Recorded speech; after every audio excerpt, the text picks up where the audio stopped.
So we are at the final part of my video series on the Criterion channel year 1. I've gone through all 92 films that I watched on the channel in its first year, and now I will be going over some statistics, going over my favorite films that I watched, / standout films, / films that left more of an impression on me. And I know that that's like a mouthful, but they are either favorites or standout for different reasons.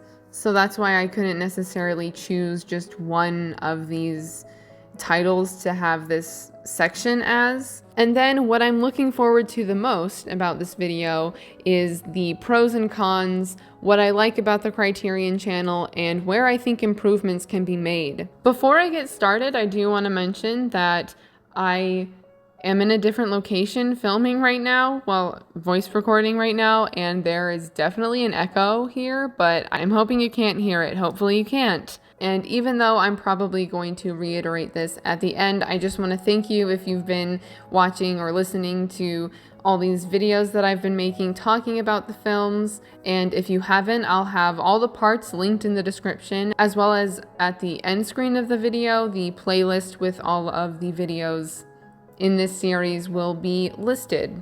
So first, the statistics. There are 92 films total that I watched on the Criterion channel within its first year. 5 of these movies, but like maybe 6, were rewatches, which I think is pretty good because I'm somebody who, it's like really easy for me to rewatch a film compared to watching a movie for the first time, because I already know exactly what I'm going to expect when I'm rewatching a film, and I don't know, I just find it easier. And if I already love a film, then that kind of gives me more incentive to just watch that film again when I know I'm gonna like it. The 5 films that I know for sure were rewatches were Grey Gardens, The Divorce of Lady X, Little Women, The Triplets of Belleville, and A Place in the Sun. And then there's one film, Kind Hearts and Coronets, that I couldn't figure out if it was a rewatch or not. I didn't mark it as a rewatch, but I am mentioning that it's something that felt really familiar, and I thought maybe I had seen it before. I'm kind of thinking, though, now that I realize it, or like I realized it earlier, I'm thinking this is a movie that had just one of those like long trailer promotional spots on TCM one time that just, you know, the content that they play between movies. So yeah, I'm thinking that it's just a movie that I've seen different clips from based on one of those sort of featurettes that plays on TCM. And then my average rating, I only rated 91 films because one was a short film that I decided not to rate. So of the 91 films, my average rating was 3.27, or if we're gonna make that a little bit longer, 3.2747. And breaking down the ratings and how many of each I had, there are 3 films that I rated a 1.5 out of 5 stars. There is 1 film I rated a 2 out of 5 stars. There are 9 films I rated a 2.5 out of 5 stars. There are 34 films I rated a 3 out of 5 stars. There are 21 films I rated a 3.5 out of 5 stars. There are 20 films I rated a 4 out of 5 stars. And there are 3 films that I rated a 4.5 out of 5 stars. And of course, I'm basing this all just on Letterboxd because that's where I have all of these films logged and rated. And so that's the system that I'm just going by. And then I gave 38 out of the 92 films the heart. I clicked the heart on Letterboxd for 38 films, which, as I explained in the first part with my whole disclaimer section, usually if I click the heart, it's based on enjoyment level and just how much I loved the film and if I would rewatch a film or not. So even if a movie has a lower rating, if I click the heart, it probably means that I still enjoyed it, even if I think it's not that good, and I would rewatch it again. And then about a third of the films, 33% of the films I watched were foreign language. 30 films of the 92 films I watched were foreign language. And breaking that down, 14 of the films were French, 3 were Italian, 3 were Japanese, 3 were German, 2 were Chinese, and I'm not sure what Chinese language specifically. I'm assuming Mandarin and or Cantonese. 2 of the films were Spanish, 1 was Czech, 1 was Danish, and 1 was a Persian film, so the language was Farsi. And those are all of my statistics. That's what I decided to do for that section. So now we're moving on to this sort of ambiguous favorite films, standout films section. Now, hopefully I don't word this too oddly, but I am going to be going in order of when I watched them or like how I watched them. And I will be referencing them in terms of what part you can find me talking about these films in. If that was confusing, it will make sense momentarily. So there are 5 films that I watched that you can hear me further talk about and further discuss in part 1. And those are The Fabulous Baron Munchausen from 1962, Three Colors Red from 1994, Grey Gardens from 1975, which was a rewatch for me, and to go along with that, The Beals of Grey Gardens from 2006, and After the Wedding from 2006. And then there are 3 standout films that I talk about in part 2. Equinox Flower from 1958, The Hypnotist from 2001, and The Lovers from 1958. Okay, well there's no standout films in part 3. There's one standout film in, you know what? Oh my gosh, I'm realizing I should have added more. Okay, well I'll just mention it now, but there are 2 films I would say that stand out that I talk about in part 4. The Devils from 1971, which is the film that I'm adding right now as I'm recording this, because it's definitely a standout film, but mostly because of the information that I learned afterwards, and also I realized this while I was editing part 4. So yeah, more on The Devils in part 4. If you've watched part 4 or listened to part 4, then you know exactly what I mean by this being like a standout film, even though it wasn't really like a favorite, and especially at the time that I first watched it. Actually, at the time that I'm recording this, part 4 is the least watched part, which is really weird because I was really expecting like the Devils. I've been seeing a lot of things about The Devils pretty much, and that's the part where I talk about that movie, and I just thought it would do better, basically, because that's what I thought. But then also in part 4, I talk about The Lives of Others from 2006, and I couldn't come up with like a top 3 favorite films that I watched, but I could easily come up with a top 2. It was hard to like narrow down a third one, so I just went with 2, and The Lives of Others is one of those 2 films. And then in part 5, I talk about 4 films that were standouts to me. Look at Me from 2006, The Taste of Others from 2000, Sweetie from 1989, and An Angel at My Table from 1990. And then in part 6, there are 2 standout films that I talk about. A Place in the Sun from 1951, which was a rewatch for me, and Sunset Boulevard from 1950, which is the second film in my top 2 favorite films that I watched. So yeah, that brings me to The Lives of Others from 2006 and Sunset Boulevard from 1950 are my favorite films that I watched on the Criterion channel within its first year.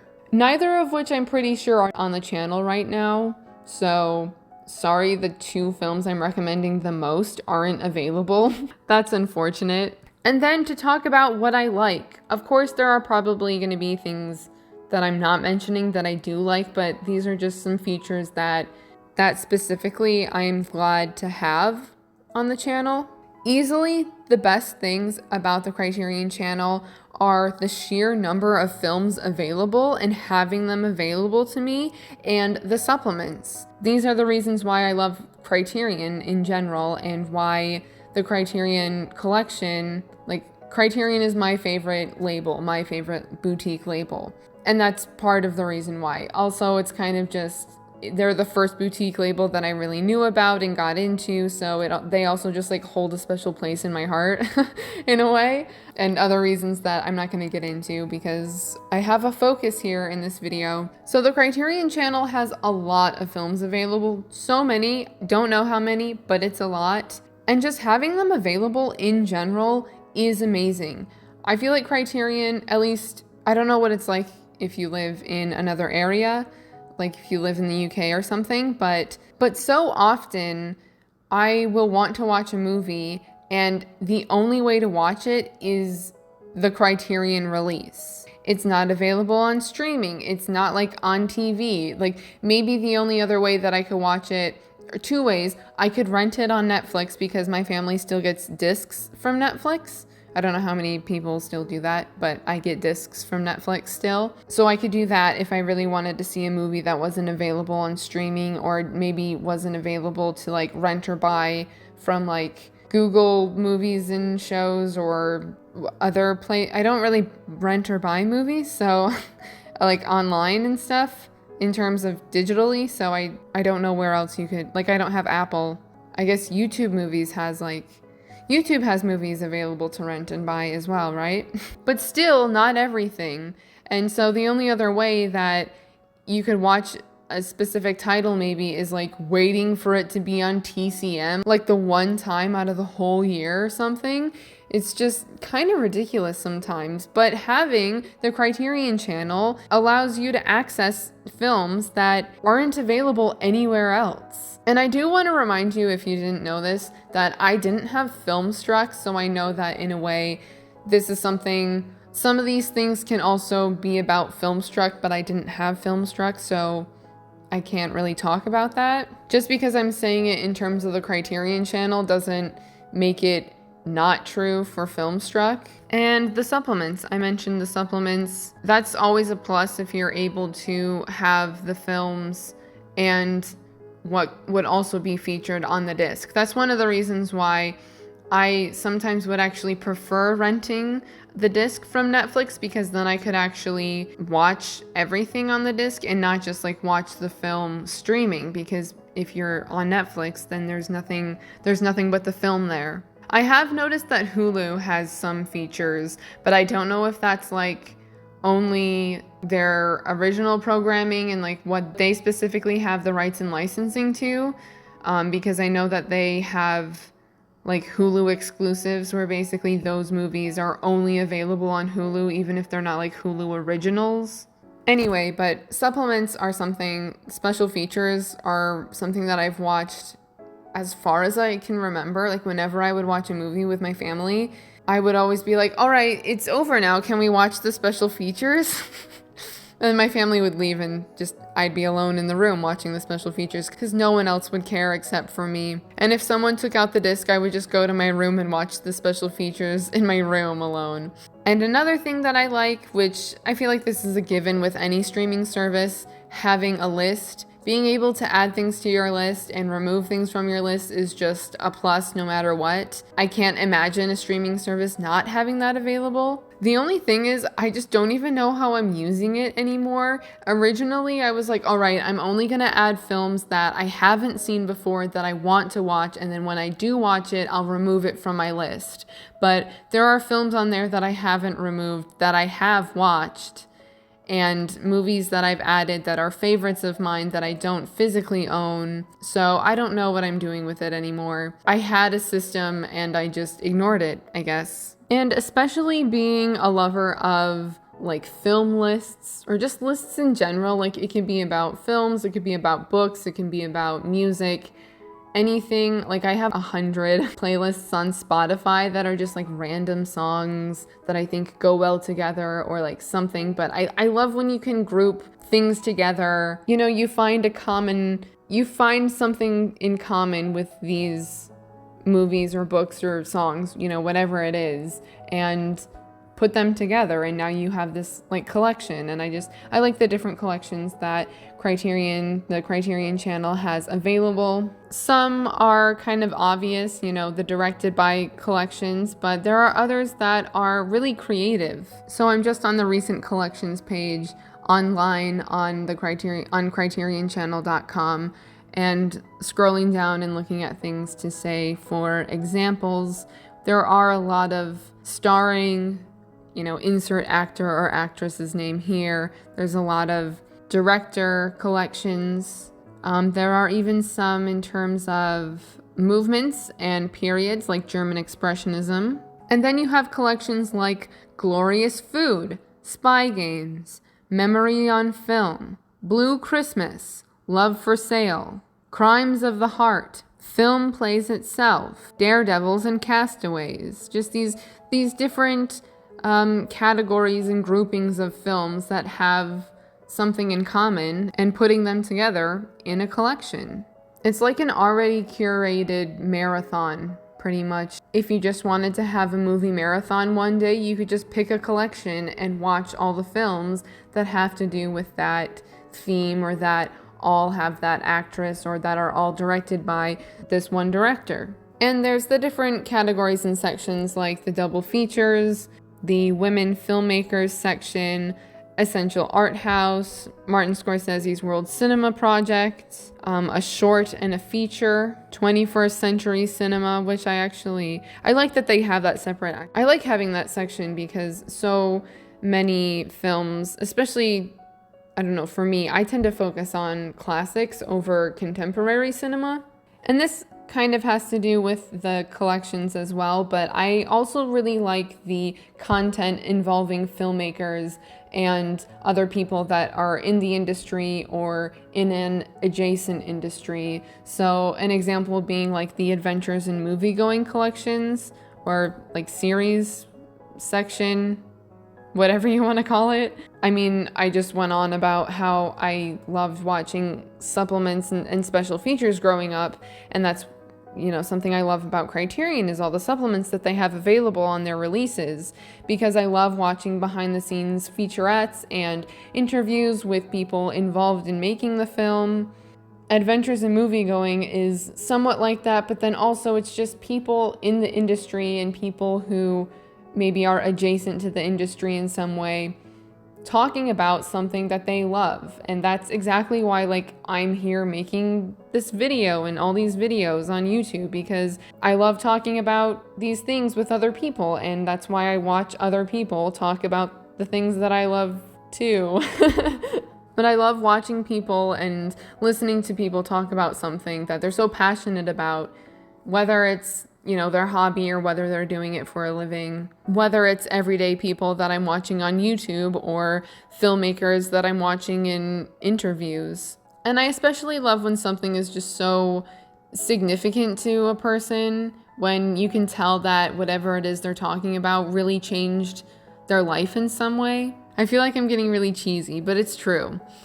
And then the last thing that I have listed here is the leaving at the end of the month section. And obviously the title of this section is going to depend on what month it is. And this is the section that I go to the most, because especially if something isn't available on the collection and I can't watch it physically, and especially if a title isn't available on other streaming services, I'm going to want to watch it before it goes off the channel. Although I have noticed things coming on and off and going back and forth the same way that I notice it with Netflix, although I don't know like what licensing and the rights is like for really anything, whether it be Netflix or Criterion, so I'm just not going to get into that. Yeah, the leaving at the end of the month section is so nice because, like, for example, Netflix, you have to be on that specific film, and then it tells you in the corner in this like really light, like almost translucent font, like you can barely read it and it's like not even noticeable. Like if something is leaving, like tell it to me in bold, please. And actually this last part kind of leads me into the first thing that I have to talk about in terms of where I think improvements can be made. So I have 3 main sections for the improvements. And so the first section here is, I wish that there was a full list of available titles. And by the way, I am basing this off of using the Roku app. I have a Roku TV, and that is where I watch the Criterion channel. That's where I watch movies for the most part. So I'm basing it off of that. I'm not sure how different the Roku app is from, like, if you're on a game console or some other device. I do know that things are a little different if you're if I go on my computer right now and go to CriterionChannel.com and I'm looking at what they have under the Now Playing page, which is just the main browsing page, things are a little different. So yeah, I'm basing it off of using my Roku, which is especially significant for this first point here, which is that often I'll go through the leaving at the end of the month section and see titles I didn't even know were on the channel. So often I'll be like, wait, this was available the whole time? How long has this been here? And it's because just the way that they have things set up, I could save that for later. But I do know that if I go on the website, if I go on CriterionChannel.com and to the browsing page, I know that I can just look at a list of all the films that are available, but they only have that. Yeah, you can go to films.CriterionChannel.com and look at all, oh my lord, 2,117 results. I just did it. And then you can filter it out and sort it and different things like that. I do know that a full list is available on the internet, but not available on the app, which again is where I'm focusing. And then sort of specifically, and in terms of being able to see a full list of available titles, it would be nice to be able to filter it and see different categories, specifically titles that are only available on the channel as opposed to being available physically in the collection. Because for me, I don't really focus on what's available on the collection. If it's available on the collection, I can get it any time during the sales, so long as it's not going out of print or anything.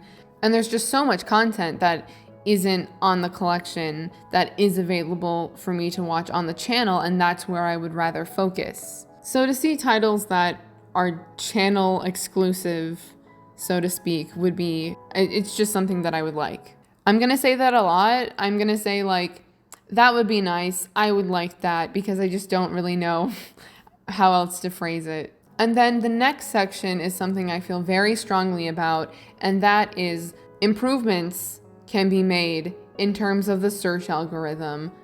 The search algorithm can be so much better. So the Criterion Channel search algorithm will come up with every title that has the word or words you're searching for in the title or description. Did that make sense? That was terrible wording, but let's come up with an example.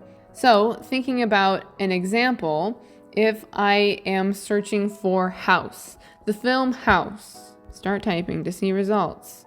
It does come up when I just type in HO.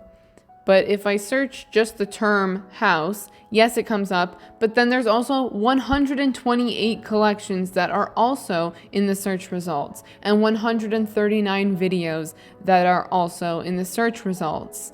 And it's a lot. Maybe if they broke it down a little bit more and had an exact titles section and then collections and other titles and stuff. I should have written down in the past when I've had to type out the entire title of something, or when I've literally had to scroll through to find something in the search results. And not only looking at my page here, searching for house, the search results are coming up with any title or description that uses the term house. And not only house, but it's also including if maybe you made a typo and an error. So it's also coming up with things that include the word horse. So my results, the first 6 things here are the Japanese film House, the Korean film The Housemaid from Martin Scorsese's World Cinema Project, a film called Bathhouse, another film called The Horse, another film called The Horse's Mouth, and another film called The Horse in Focus. And it's just what? I'll have to come up with some more terms to search to better show what I mean, but I don't know, house is just a word that I thought of that has a specific film with that title and that could be used in description as well. But I'll have to look up other stuff and include it for the visuals of this part of the video. And I do like the idea of typing a word in, and if it's in the description of a film, that film will come up in the search results. But it's just not helpful if you're looking for one specific title. You know, for example, when I was making these videos and double checking, I was going through and searching on the channel if the films that I had watched were still available, because for every film I mentioned whether it was currently available or not. And granted, the currently available is going to become dated, you know, within a month or so. But even when I typed in an entire title, other search results came up that didn't have to do with the film that I was searching, which is great if you're searching for a film and what comes up are titles related to that film, but it should still tell you that there are no search results for that specific title that you're searching for. So for example, I just typed in The Lives of Others, and there are 18 collections and 16 videos that come up. And as I said before, The Lives of Others is not currently available. So what comes up is The Fountainhead, The Lure, Heart of a Dog, One Sings, the Other Doesn't, the directed by Aki Kaurismäki. I'm so sorry. That collection. Oh, something else that I literally cannot pronounce, but I'll be sure to search this. I'm going to have it on the screen. Come On, Children. Tell Me, Women Filmmakers, Women's Stories, Smithereens, Mikey and Nikki, Ugetsu, Blood Feast. Like, what? None of these films literally have to do with the lives of others at all. There's not even a German film here, and The Lives of Others is German. I don't think there's a German film, at least. The screenshots are gonna have to be of me searching things online, by the way, because I don't know how I could do it. I'm not gonna film my TV while I'm searching for things. So in terms of a search algorithm, it would be nice to be able to have the option of choosing what you're specifically searching for. So it only looks at maybe if you're specifically looking for a title of a film, or maybe you want to search for films that include a horse. We're just gonna go with that. We're gonna go with that example and just search horse, and then it could search for words in the descriptions. And if horse comes up in the description, there you go. There's a bunch of films that probably have to do with a horse in some way. But the only option for searching is just typing in whatever it is that you're searching for, and there's nothing else to it, which this goes along with having more categories and organization, because then you can search for themes and eras or movements or periods. And that gets me into my next section here of having more categories and better organization. So when I'm on the app on my TV, there are 3, I think. I'm not currently home right now, so I can't actually double check this. But I think there's like 3 tabs on the left-hand side. I'm just gonna call them tabs for now. And so you can go to the Explore tab, the My List tab, and Settings tab. I think that's what, is it Settings or is it My Account? Something like that. Maybe there's 4 tabs. In any case, it's very limited what you can look at. It's basically that main Explore page that you have to look at what's available. And that's why sometimes when I go on the Leaving at the End of the Month section and I see titles that I didn't know were available on the channel before, that's because they're probably somewhere in, like, it's under one of the Adventures in Movie Going or some other collection that I'm not consistently looking at. And I know that they have like the recently added section as well, but if you don't go on the channel for like a week, that could change. So yeah, I'd like there to be a categories tab. Again, I'm just gonna call it a tab, where you can browse and choose different areas that you want to look at. Just like you can go to Criterion.com and look at all the films on the Criterion collection, or that they have available on the collection. And you can filter, obviously this is going to be a little bit different because it's physical releases, and you can filter by format, but it would be nice to have these kind of filters on the channel as well.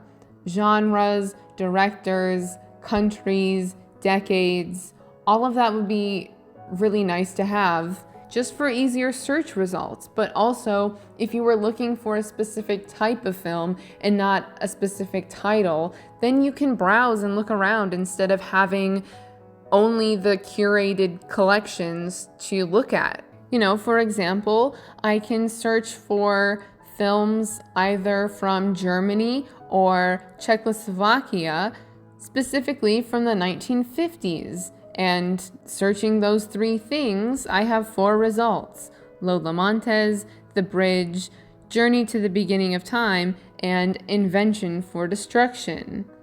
Like something like that. Obviously, I'm just looking at the results in terms of the Criterion Collection shop, but to be able to specifically search for just random combinations of things would be really cool. And I think people would be able to discover a lot more if they had these kind of options available.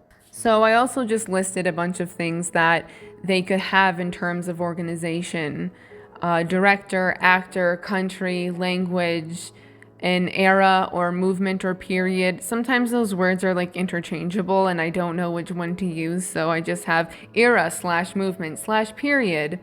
But also like themes and genres. Themes are a little bit more vague, but even like Criterion has those lists. I haven't looked at lists in a really long time on their website ever since they had like that update with the whole like, they have this sort of new interface and it's been upgraded. I like barely go on the site anymore, but I also think that's because they took away the lists feature, and so there's really no reason for me to go on as much as I used to. That's just a side note. It doesn't really matter to me. I don't mind, but I just noticed that maybe it also just has to do with like, I'm so used to the Criterion Collection now and I'm no longer in that phase of like, oh my gosh, what is this Criterion Collection? Wait, I don't think they even have those lists anymore. Yeah, what the heck? Wait, do they really not have those? In case you don't know what I'm talking about, there used to be lists of like different categories and different themes. Not the top 10 lists from celebrities and stuff, but they used to have like, one of the ways that I got to know the French New Wave, for example, is by looking at a list that just listed all the French New Wave films that were available. But they don't really have it like that anymore unless you were just to filter it through looking at French films from the 60s, I guess. But that's not necessarily going to be a French New Wave film. Anyway, in terms of these different things that you can search for, obviously it's okay if they didn't have all of these things. They don't have to have like all these directors and actors and countries and languages and themes. They don't have to have all of this listed, but even just having a few of those, having genre, decade, and countries, I think would be the most beneficial. Again, just for people to be able to discover more, especially if they're looking for something specific. I know that I can spend so much time trying to figure out what I'm gonna watch. I mean, I'm very much a mood watcher, so that's a factor as to why it can take me so long, but if I'm in the mood for a specific type of film, having the option to narrow down my list and to see the exact titles that are available to watch in terms of with what I'm specifically looking for, it's just really nice. It's helpful. It'd be great. It would be an improvement. And sort of related to that, maybe if you were watching a film and it ended, coming up with like an end screen with films related to this title, or you may also like kind of section after a movie has ended, and especially if there's no like supplemental features, or maybe, I don't know, an end screen could have, would you like to continue on to the supplements, or would you like to check out these titles that are related to this one, you know, something like that, because especially if you like a movie a lot, you end up discovering a movie that you're like, wow, this is so good, and then it could give you titles that are similar to that movie that you just watched and ended up loving. As long as it's actually related. This video is already getting pretty long. I've already been recording for almost 50 minutes, but like a little side note, like side tangent here. One time I was watching The Fall on Netflix, which is like a psychological thriller detective show. Super dark, really messed up, especially the ending. It's about a serial killer and a detective and their lives. And as you may assume, the detective is after this serial killer and trying to figure out the identity of this serial killer. And I was like, oh my God, this was so good. Yes, dark, crazy, messed up, but I wanted more of something like that. And so I went, it was on Netflix at the time. It's no longer available on Netflix, but I went to the like more like this page, or, you know, tab whatever Netflix has. And all the recommended titles were just Netflix originals, because The Fall was the Netflix original. I say was because, like, I live in the US, and so it's a UK show, and it was only available to me in the US through Netflix, so that's why it's like a Netflix original, even though technically it's not a Netflix original. It's just like the way that the licensing is internationally, sort of like how some K-dramas aren't actually Netflix originals. That's just how it's available to people outside of Korea who don't have like TVN or whatever other channel K-dramas are usually on.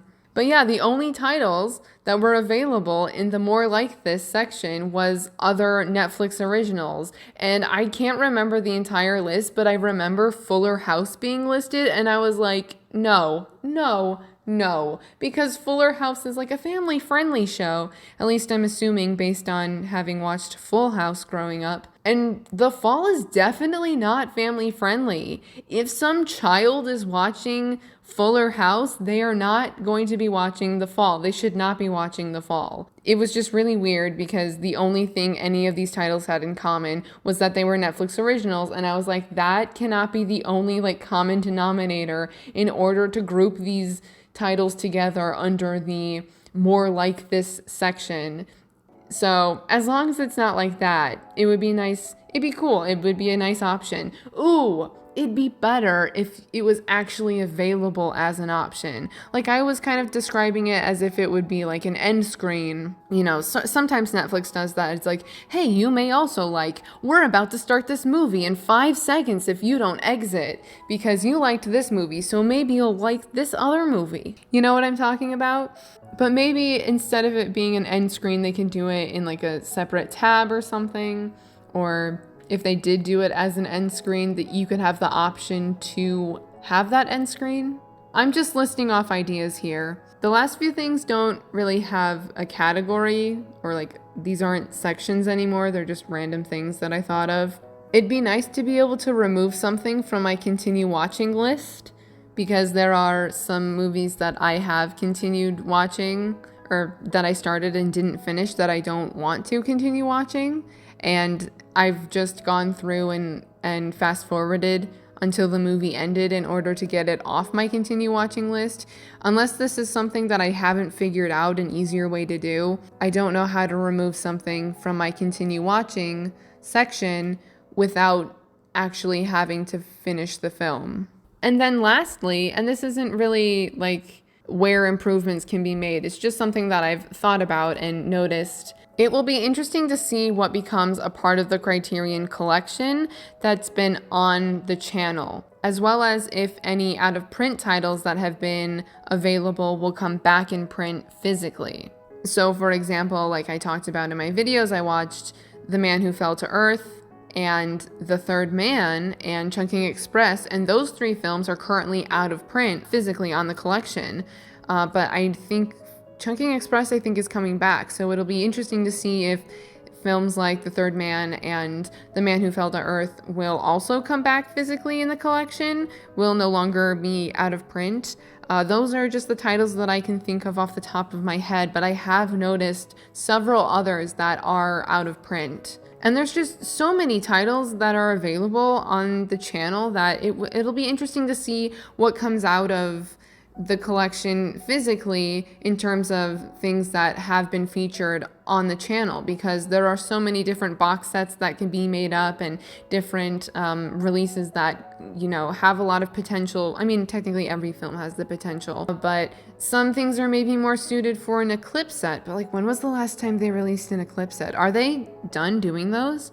But there are a lot of titles that have a lot of potential to be part of the collection and have its own individual spine number and such. And that is finally it. Oh my gosh, that was so much. But this is actually my second time recording this, and this went so much smoother than the first time. So of course, I just have to end off by saying thank you so much for watching these videos. And if you've commented, thank you for commenting. And I mean, even if you haven't, just thank you for watching pretty much. And even if you were just listening, thank you.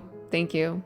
It really means a lot, and I am thinking about doing this next year, so I've already started the Criterion channel year 2 list on Letterboxd. It's just on private right now though, so you can't actually look at it. I think I'm going to keep it on private until the year is up. But I will have links in the description to all the other parts of this series, so 1 through 6, where I talk about all of the films if you missed any. I will also link my Letterboxd list, and of course I usually have like all my other sort of social medias, Letterboxd, Goodreads, Instagram, Twitter, all the stuff is in the description. Feel free to follow me anywhere. Twitter is a lot of K-pop stuff though, so just like a heads up. And I would love to know if you have the Criterion channel, how your year went having the Criterion channel. Did you watch a lot of movies? Did you end up watching less than you thought? How is it how's your watching going, basically, no matter what? I know that not necessarily everybody got it when it first came out. Some people are newer subscribers maybe, and so just what's your watching like? How's it going? And I especially want to know, what are some of your favorite films that are available on the channel, especially if you think that they are my taste. I would love recommendations, and I can add them to my list. And I would also love to know what you think. Specifically, what I'm looking forward to is like having discussions with people, because I haven't heard anyone talk about like this kind of thing before in terms of the Criterion channel, at least not in my radar of YouTube and the people that I watch who talk about film and Criterion specifically. And it'll be interesting too. I keep saying it'll be interesting, but it will be interesting too in a year to see where improvements have been made and what it's like in a year. In a year, I will be revisiting this and talking about the films that I've been watching within this second year of having the Criterion channel, which isn't going great so far, but it's all right. It's only been a couple of months. I have strung this out long enough. So again, thank you so much for watching, and I will see you in my next video.